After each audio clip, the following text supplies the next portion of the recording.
everything you ever want to do, everything you ever want to accomplish is actually on the other side of phase 2 or stage 2 in that motivation track.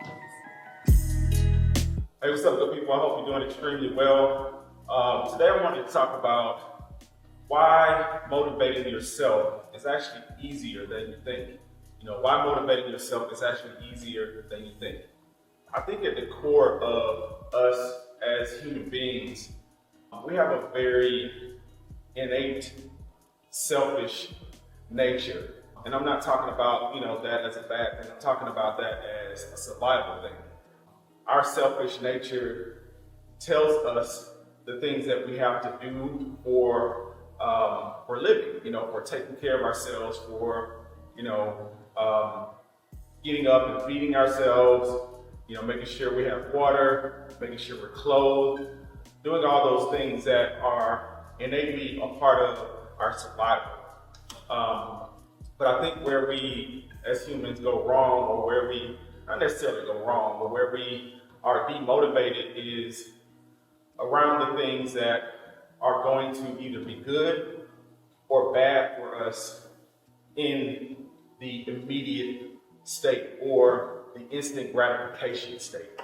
And I think we are very instant gratification driven because we are, thinking of the moment that we're in and not thinking about how something is going to affect us later. And even if we think about how something is going to affect us later, it's not as strong as our immediate desire or need to do something right in the moment. And I think that's just a normal part of who we are as people. We, are very trained around our instant gratification from a very, very early age. So, to use that in motivation, we have to understand how that mechanism works. And I think for a large part, it works in a way that triggers, our different parts of our biome, our endorphins, our, serotonin, and all those things that are in our brain, are triggered constantly for that immediate gratification, that immediate, hit of dopamine. So to use that from a motivation standpoint, really understanding yourself and understanding what gives you that dopamine hit and motivates you that way, you can begin to shape those things into things that are positive and helpful for you in your life. And I think that's a really important thing to do, start to understand, what are the things that are good for me and that are going to help me in the short term and in the long term, and how do I motivate myself? How do I motivate myself, around those things using, instant gratification or using, the things that will get me going right now. So, I think about just the cycle of doing things in 3 stages. One, you have like the start stage, 2, obviously the middle repetitious stage, and then 3, the completion of that cycle and doing those things again, and those things becoming innate. I think the beginning cycle, a lot of us, or a lot of times, all of us in different stages of our life, we get stuck and not being able to start things because, it's something that is foreign and outside of the scope of what we've been doing. And it's something that happens, early on in our lives. We start to do something and we get on that pattern of doing, these things. We have a set number of things or, kind of philosophies to our life that we pattern ourselves on throughout our lives. And we'll do those things over and over and over again without changing that pattern. It evolves, yes, it evolves as we mature into doing more mature things. That pattern of things is still there, though. It's still there. Still, our approach to things is still a part of what we've done. A lot of times we have to get to the point of being able to change that, and that's the start. And when we can get to that point of change, we'll have that epiphany moment where now I'm starting, now I'm doing something different. A lot of people have those starts, a lot of times in their lives. You may, want to start on the path of being more health conscious or, being more educated in something that you want to do, and you'll start it. But then comes phase 2, repetition. And I think this is where a large swath of people get stuck because that repetition stage really requires you to get through a phase of pain. And that phase of pain is really the testing ground for where you're going to be. It's kind of the breaking away of the system that you've been used to doing.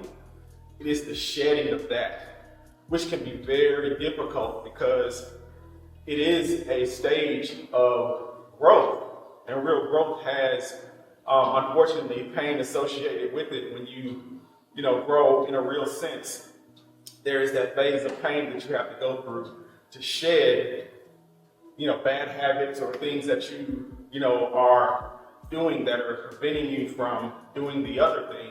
You actually have to let those things go. And that is that transition stage. That is that breaking stage, that stage 2.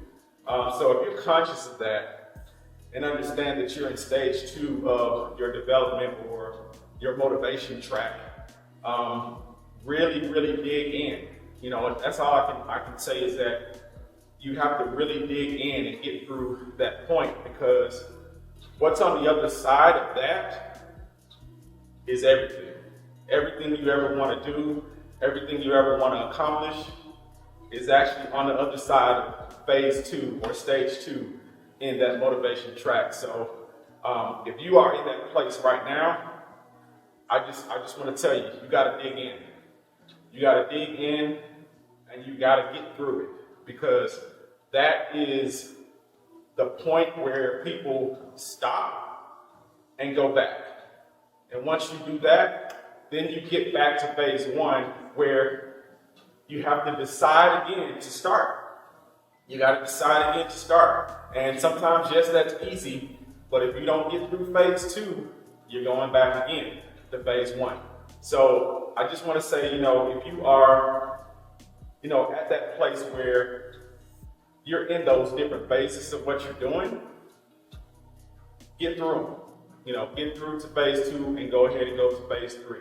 Once you get to phase 3 of repeating that cycle, you'll notice that people who have mastered certain things or mastered those phases, you'll see that even if they fall off, they can easily get back on track. It's because they've gotten through phase 2.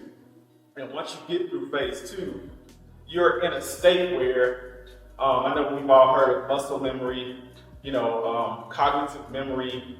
You're in a state where the memories of what you're doing are stronger than the immediate gratification.